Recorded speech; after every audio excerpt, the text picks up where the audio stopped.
snow, Gary? Oh man, way better than the snow. Way better than the snow. So did you guys think 30 years ago you'd be hanging out here, backyard, Don? cigar? No, he was trying to steal my belt. Shit. Didn't trust him. Don was the only guy that knew that how this was a new sport going somewhere. Back then, I was thinking it was just like the tough man competition. Here, 1 minute, gone the next. So he said, I'm going to make a career out of this. I remember his specific words. I am going to make a career out of this. And he said it on the air, online as well, too, in an interview. It was like a verbal contract, wasn't it? Yeah. I'm going to make a career out of this. Did that make you second guess or think about it deeper? Like, because I wasn't sure. And then I went back to work. I got fired because not that particular time, but a few times after I was going out. You work in a plant. Yeah. You go out and you make money. When you're on vacation, come back.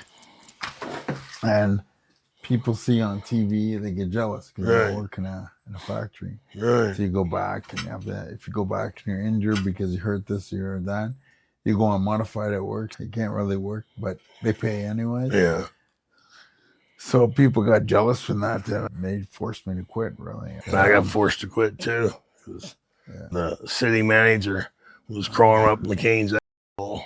Yeah. And McCain was putting the boots to it. So I asked for a couple of weeks off to train for UFC 9. And they said, nope, you gotta make a decision. That or stay a fireman. I've been a fireman for a few years. I love it.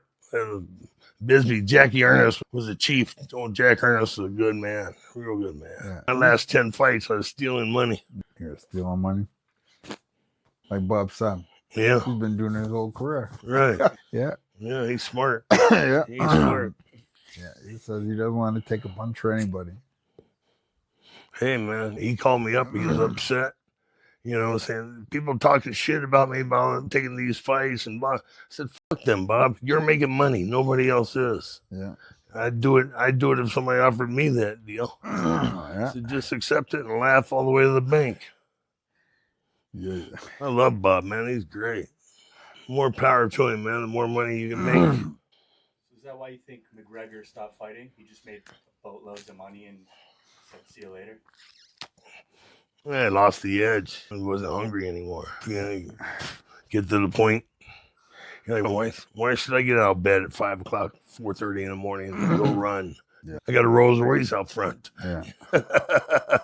Why should I build a sweat 5 times a day? Yeah, 100%. I love Vanderlei. Yeah, he's a badass dude. You know, he's a bad dude. You know, he always brought it, man. He always brought it. Vanderlei and Randleman, oh man, those were the two like pit bulls of the fight game. They could get mad. Everything shuts off. Boom. And they focus. They are upset. They tear your shit off of you. That's what I see about them. They're like vicious. They can get mad on a tournament. Snap your fingers. They get mad. And I saw that from both of them on several different occasions. They're good guys. We're all good guys. Just somebody. Some have temper problems. Yeah.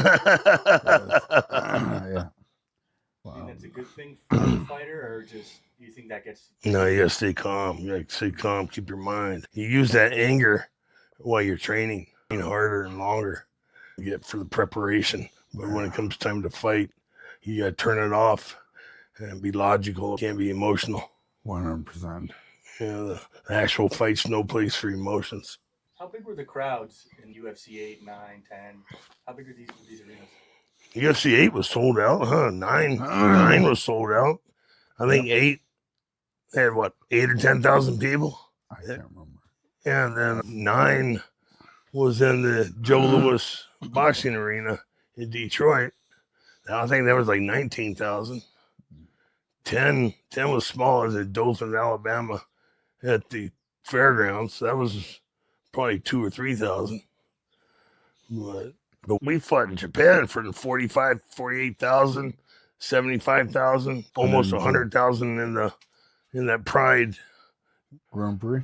Yeah, no, at the soccer arena, Pride K1, Pride Soccer versus Dome. K1. Yeah, but it didn't bother me. Like I said, I wrestled in college in front of a couple of thousand people. And then did the pro wrestling over there in front of 50, 75,000 people. So I was used to the crowd size. It didn't affect me. But like I said, you never look past the fifth row. If you see anybody, I never saw anybody. Yeah. You saw people when you fought? I never. Not when I was fighting, no. Like I said, I had tunnel vision, real bad tunnel vision. Yeah, my brain turned off. Yeah, television. My I brain just turned off. had blinders on, you know. Yeah. So I didn't see anyone in the crowd. No one I saw in the crowd. Of course, you know they're there. I just never seen them. Yeah, you can't visualize them. Yeah. Yes. In that moment when they're you're both in the ring, you're standing there across from each other, and they're announcing you and hyping everyone up, and you hear the crowd, and you're seconds away from go time. Are you still trying to stay calm, or are you trying to psych yourself a little bit, think about training, game plan? Trying to stay calm. I remember UFC 8. They closed that fucking door, and they started the introduction. This is my ex-wife, first ex-wife, used to say, "Oh, you just got these wild-eyed, get-rich-quick schemes. Do this and that. You make all the money, real fast." And they close that gate, and I go, "Fuck me and my wild-eyed, get-rich-quick schemes. Here I am. The shit I'll do for money." What do you guys think about the cage versus the ring? I prefer the cage. What about you? I didn't really care as long as they were paying me. As long as what? As long as they were paying me. It didn't matter to me. I think the cage is safer. People fall out of that fucking ring. You get tangled up in the ropes, and then they got to stop you and bring you back and start over. And when they start you over, you're somebody always gets the advantage. Yeah. It's never a true stop and start over. Yeah. Eye pokes. They hurt. They fucking hurt. You think people would do it on purpose if they're losing? Hell yeah, Gilbert. Absolutely. Gilbert tried to take my eyes home as souvenirs. Bible. Try to take his eyes off. 7 or 8 times. Dug his thumb like a souvenir. But it taught me the best thing that happened, because that was my first fight back from doing 4 years of pro wrestling. And a good welcome back. Hey, Frye, this shit's serious. I got hurt more in pro wrestling than I did in the fight game. Because you put your body in the other guy's hands and you trust him. And that's why he broke my neck. Get a little stint, Gary? What'd you do? Yeah. A couple New Japan? Yeah, a couple New Japan, yeah. I forget even who I fought, but yeah, it was nice. Did you like it? Had a good time. Yeah, the fake fighting was a little different, but I enjoyed it. But I knew people got hurt in that much more. But I wanted to do it simply because I knew my contract's coming up soon. When you're looking at not making money, you're trying to think of other ways to make that money. Yeah. And that's what they usually get fighters in trouble. You're used to making all this money, you're used to making $20, and somebody's trying to pay you the same thing for $2. Of course, you're upset and you're pissed off at it, but you can't do nothing because you go to somebody else who want to give you $1. You take your $2 and take your shame and embarrassment. Yeah, you're ashamed and embarrassed and cheated. Yeah. Put your tail between your legs and fucking go get the money, but you don't work for it. You don't train for it. You don't do nothing for it. You just go and do it. And of course, because you didn't do anything, you lose. And they usually almost always put you up with somebody tough, young up-and-comer, take your name. That's what it is. When I was on the pills in my back and shoulders, I'd put as much effort into the fight as they paid me. You're not paying me fight, buddy. I'm not going to fucking fight. I'll show up physically, but not mentally or emotionally. I'm not going to put anything into it. Because you got paid for the training. Yeah. The training that you get paid for. Somebody ain't paying for you to train, then you ain't going to train. Yeah. Pay for your performance. Yeah. Give you your show up money and go away. So does that mean that once the fight got a little harder, so maybe fall up and tap out? Or You couldn't even get to that point because you were too tired. just gas out? Yeah, just gas out. When you gas out, you can't do nothing. When you say that to me, the first thing I think is it makes sense. But then if you're going in there into this ring, kill or be killed, you're still putting yourself in trouble. Here's the thing with that. When you're a fighter, there's only so much people can do to you, and you understand that, and you only allow them to do so much. Yeah. You can protect from this much, but you're used to beating. Somebody punch you in the face or break your nose, or you're used to it. The pain is nothing. People think it's really painful. It's nothing because you're used to that thing. You're accustomed to it. At a desk pushing pencils and answering the phone all the time, then yeah, things would hurt. But that's your life. That's your living. What you do. So it's nothing. It becomes nothing. You're conditioned for it. Your head's conditioned to do it. And your body don't care because that's your business. What do you think, Don? Yeah. When they start disrespecting you by lowering your money, then you disrespect them by giving a smaller performance. You're like, F you, you're not paying me. Yep. You're not paying me what I'm worth. You're not paying me for a performance. So this is what you get. I'll show up, enter the ring, do what I can for as long as I can, but after that, I'm not getting hurt for this for you because you're not respecting me enough. You're not paying me injury money. I did do something like that one time, something a little different. These people called me up and asked me to do a fight. And I said, yeah. So how much are you going to pay me? I think it was $10,000 or something stupid like that. After you've been on, this is on your way down. Go up, you make a lot of money. You start off at 10, you go up money to $100,000 pay, and then you're going down, you hit your 10s and your 5s and your 2s and your 1s. But on the way down, I met this guy, and I had the fight. They were giving me, I can't, chump change. And you just stop caring now. You put down, people don't want to pay you. You do what you need to do for yourself. You try not to get hurt. And you don't even really think about it. You just don't. I mean, you're used to getting beaten up. Yeah, hurt. You can get hurt, but they're not paying you for an injury. They pay you hurt money, but not injury money. There's a fucking difference. Yeah. Where did you feel the most respected and treated the best? Grand Am, hands down. Yeah, Bob Meyerowitz always, and Art Davies always treated everybody real good in the UFC. Yes. Always. But Pride, up until the end, when they were supposed to pay our taxes for us. And then there at the end, they said, oh, you owe the IRS this kind of money, but you were supposed to pay our taxes. We didn't. You had problems with that. And then when you're doing your last fight and they're telling everybody, you got to pay your money. So what I thought they were doing that to take your money. Take your money and then tell you to fuck off. Yeah. So I did. I thought they were just taking our money, but and I still think they were taking our money. Yeah. Oh, you got to pay your taxes. Hang on a minute. All these years I haven't paid the taxes. And now you tell me I got to pay taxes. I paid them at home. So whatever taxes I paid, all my stuff I paid at home. So whatever stuff they were telling me, well, bullshit, I paid my taxes. You have to pay it. You want to leave the country, you got to pay. I left anyways. I don't think I paid any of that. Yeah, I did.